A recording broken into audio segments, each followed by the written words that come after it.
Здравствуйте! Вы смотрите телеканал Софина. В эфире программа «Тема дня». Я ее ведущая Наргиз Касымова. Сегодня у нас особая программа. Мы будем говорить о музыке, о французской музыке в таджикской столице. У нас сегодня в гостях профессиональный музыкант, исполнитель Зарина Сабирова. Зарина, здравствуйте! Здравствуйте, Наргиз. Я хочу вас поблагодарить за повторное приглашение в качестве вашей гости. Вот, мне это льстит.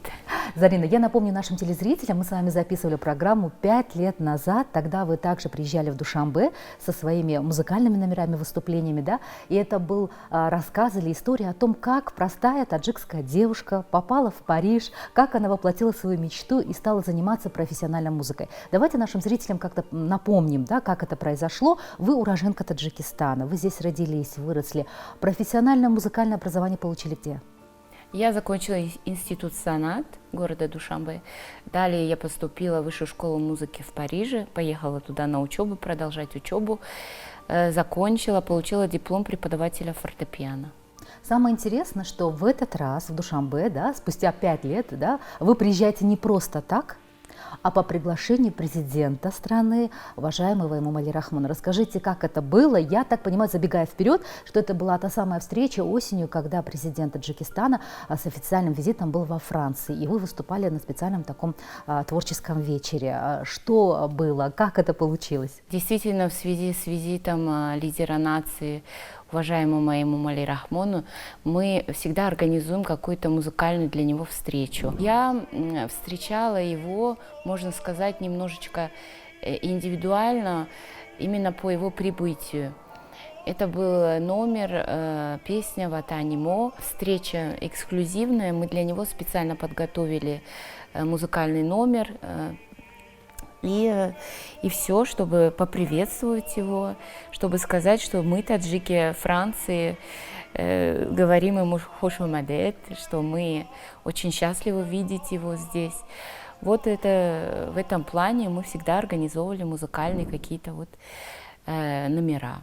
Нужно отметить, что глава государства любит музыку, культуру, да, поддерживает всегда музыкальных деятелей. Да, и в этом плане было специальное приглашение в вашу сторону, да, посетить таджикскую столицу, организовать здесь концерты, номера и, конечно, вашу идею, о которой вы тоже нам можете рассказать.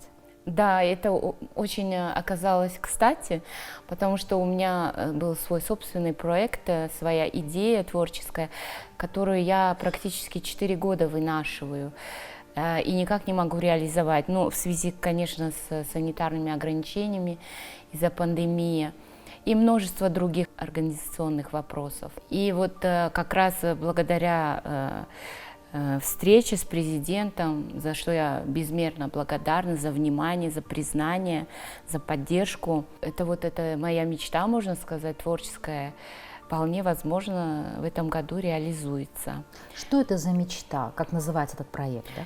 Этот проект, это фильм-концерт. Я назвала его «Музыкальная прогулка по Парижу».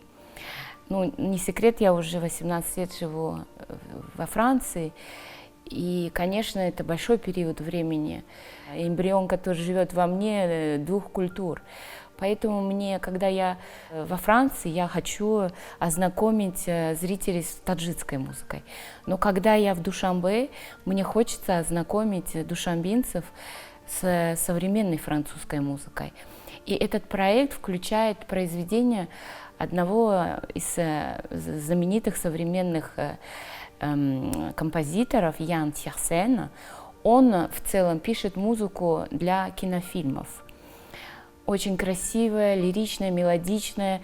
У нас называется это musique d'ambiance, это фоновая такая музыка. И под нее, почему была идея также снять фильм, под нее обязательно должен проходить видеоряд, движение какое-то. В музыке есть вот движение, ее слушать, может быть, просто так, сидя в зале, ну, было бы, наверное, немножечко скучновато, а вот одновременно смотреть кадры Парижа, благодаря этой музыке я смогу перенести слушателей в Париж. И они будут прогуливаться вместе со мной по мосту, там, посещать какие-то достопримечательности. Музыка — это как машина, которая перенесет зрителей в зрительном зале, слушателей в Париж. Вот такая у меня идея. Поэтому это фильм-концерт, не просто концерт, а фильм-концерт под названием вот, «Музыкальная прогулка в Париж». Я так понимаю, что эту музыкальную прогулку, да, киномузыкальную прогулку увидят таджикские зрители. Есть какие-то даты? Это будет весной, летом или в преддверии Дня независимости? Мы начали с того, что снимем клип, чтобы ознакомить уже эти людей, которые смотрят с экранов, примерно как это будет выглядеть. Это будет клип, который будет показан на вашем телевидении. А далее я все-таки планирую живой концерт с живыми зрителями в одном из залов города Душанбе, и где на большом экране будет, значит, показываться, проектироваться этот фильм, и я буду играть. И все это будет, скорее всего, в октябре. Это я буду готовить уже к октябрю, потому что там будет много номеров. Нужно будет очень хорошенечко и качественно к этому подготовиться мероприятию. Не, ну идея, конечно, потрясающая, да, я представляю эту картинку, помноженную на музыку, да, интересно. Вот этот проект, который в данный момент, это только благодаря поддержке президента, это только благодаря поддержки в плане организации, реализации этого проекта. Если бы этой поддержки не было, я, может быть, еще в своих мечтах еще годы и годы проходила бы, понимаете? Вы назвали имя Шафак. Я так понимаю, это ваша подруга, да, таджикский музыкант, который также живет во Франции, Касымова Шафак. Расскажите, как много интересного вместе вы создаете и каким образом продвигаете как амбассадоры таджикской культуры, да, вот эту вот нашу музыку, культуру, искусство в Париже или в целом во Франции? Ну, я могу рассказать о вот совсем недавнем событии, которое связано с визитом нашего уважаемого президента. Вы, наверное, в курсе, по телевизору показывали, я знаю, что в музее Гиме в Париже проходила выставка музея древности города Душанбе, проходили конференции, проходил показ фильма Джамшеда Усманова, было очень много мероприятий, и Шафак, она работает в одной из консерваторий одного из небольших городов недалеко от Парижа. И у нее свой факультет музыкальных инструментов Средней Азии. Она очень многогранная, талантливая личность, поэтому она не только скрипачка, она уже и на каманче играет, на сато. И вот эти инструменты она учит играть также французских детей на них. И самое интересное то, что с делегацией, президентской делегации были привезены во Францию также множество музыкальных инструментов Таджикистана, традиционных этих инструментов. И Шафак продемонстрировала, был прием в мэрии вот этого самого города, где она работает, в консерватории. Мэр этого города организовал у себя прием в присутствии также посла нашего. Было продемонстрировано эти все инструменты, Шафак поиграла на них. Вот, и ознакомила также уже практически высшие круги этого общества, что существует такой факультет традиционных инструментов Центральной Азии. И уже вот Шафак, она фактически на уровне вот мэра города ознакомилась с нашей культурой через музыку, через вот эти инструменты. И вот в этом плане мы все время стараемся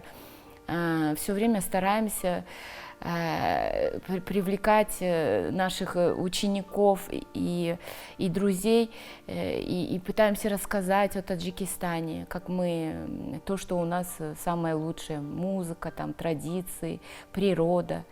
Это здорово. Каждое выступление так или иначе знакомит, да, и рассказывает аудитории. Абсолютно верно, да. Вы знаете, когда наши коллеги, друзья приехали, да, вот с октябрьской поездки, они были в восторге и действительно делились своими впечатлениями и по фотографиям в социальных сетях. Мы видим, как это было ярко, красочно, интересно. Концерт был потрясающий. Я пригласила много своих знакомых, друзей.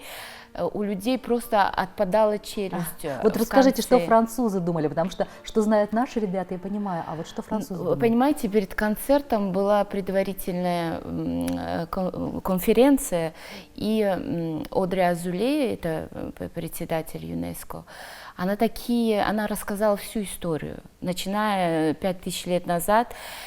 Такие были вещи сказаны о Таджикистане. Мы, конечно, все сидели, многое даже и мы не знали о нашей истории. И, значит, все, кто сидел в зале, они уже ознакомились с этой культурой. И дальше было выступление нашего уважаемого президента, и далее был концерт. Вот, люди уже были подготовлены, они уже знали, что это за культура, они уже знали, какой древности относится эта культура. И, конечно, все были под таким впечатлением и от информации, которую получили до концерта, и от самого концерта, потому что какие там были наряды, какие были декорации, какие были музыканты потрясающие. Все прошло на высшем уровне.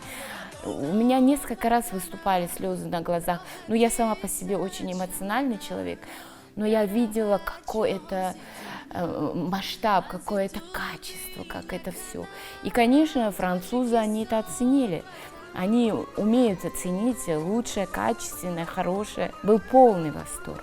Но когда все делается, знаете, с любовью, да, с профессионализмом, и я бы даже сказала, с особой поддержки президента, потому что аудитория это чувствует, да, музыкальный исполнитель, музыканты понимают, да, кто за ним стоит и насколько важно это для нашей страны. Это вот был это такой подарок, это был такой да, подарок. Да, именно подарок. Конечно. В музее Гимей вот эта экспозиция, конечно, все побежали. Я уверена, что, может быть, даже нужно практически объявлять этот год днем туризма, потому что французы, они, сломя голову, будут теперь хотеть приезжать в Таджикистан. Но остается дождаться, когда эта ковидная ситуация, да, и пандемия, она отпустит весь мир. Вот конечно, есть очень много чего может страна наша показать туристам из разных других стран. Скажите, я так понимаю, что все-таки начало года, да, впереди, я думаю, самое такое масштабное мероприятие, по крайней мере, для вас, как представителя Таджикистана там во Франции, это подготовка к Наврузу, к международному празднику весеннему, да? Есть уже какие-то идеи, что вы будете готовить, или как обычно вы встречаете Навруз там во Франции? У нас, естественно, все это проходит в здании ЮНЕСКО.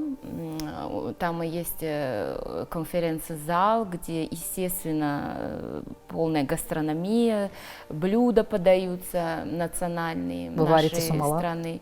Естественно, все это.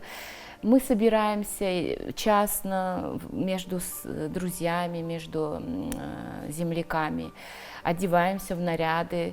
Вот. У Шафак есть очень много проектов, у нее даже был проект для детей. Она, если вы слышали, есть такая сказочница Анахита Тамадун, она живет в Америке, и она подарила сборник на таджикском языке для детей, в котором рассказывается о Наврузе.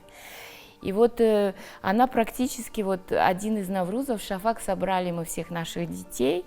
У нас вот как-то все они одного возраста, собрали всех наших детей, и она сделала вот сценку с помощью своего супруга, как кукольный театр. И все это было с всеми персонажами, вот, которые были в этой книжке. Она читала. Это было так интересно. Дети просто хлопали в ладоши, глаза у них горели, светились. Ну и у взрослых тоже мы сидели прям с упоением, все это слушали. Вот это еще к тому, что вот все время, несмотря на то, что мы постоянные резиденты, мы живем там, кто-то уже гражданство имеет, у нас вот это постоянное желание по любому поводу или даже по поводу вот праздников, мероприятий, все время что-то именно передавать это также своим детям.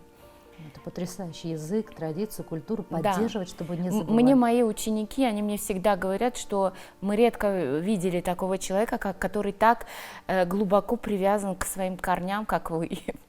Так что это приятно, что французы, на моем примере, они понимают, что корни – это не пустое место. Спасибо большое, Зарина, потому что очень интересная, трогательная, такая вдохновляющая у вас история успеха обычной таджикской девушки, да, и то, что сегодня вы снова возвращаетесь в Душанбе, мне кажется, это очень хороший показатель и поддержка президента, да, тех наших соотечественников за пределами Родины о многом говорит и многого, конечно, стоит. Спасибо и вам. Спасибо телеканалу Софина за приглашение. Еще раз мне хотелось бы поблагодарить уважаемого президента Таджикистана, потому что без его поддержки организационные в плане вот реализации моего проекта. Это могло бы не осуществиться или осуществилось бы через много-много лет. В Душанбе теперь я приезжаю с частными визитами. Я очень люблю Таджикистан. Я не могу жить без гор, без запахов, лепешек, шашлыков. Вот. Но я очень мечтаю и желаю постоянно вот эту связь держать со своим городом. Это для меня очень важно, как для творческого человека, чтобы ощущать все время этот взрыв эмоций, вот эту гармонию в себе. Вот Душанбе, конечно, чтобы оставался до конца моих дней вот эта связь. Спасибо большое, Зарина, за интересные идеи, за рассказы. А я хочу напомнить, что Душанбе – это действительно город мира, город любви, культуры, искусства. Да? Пусть всегда здесь царит такая духовная, особая атмосфера, пусть создаются новые интересные проекты в разных сферах, да? И пусть такие проекты привлекают к нам представителей разных национальностей, разных культур, да, из разных стран мира. Я думаю, что еще очень много интересного этот год подарит всем нам. Я этого очень желаю. Искренне. Спасибо большое. Спасибо вам, удачной поездки. Мы с вами, надеюсь, еще увидимся в этой студии. Спасибо. И вы расскажете о своем проекте более подробно, когда он уже случится. Спасибо. А нашим телезрителям напомню, это была программа «Тема дня». Увидимся с вами еще.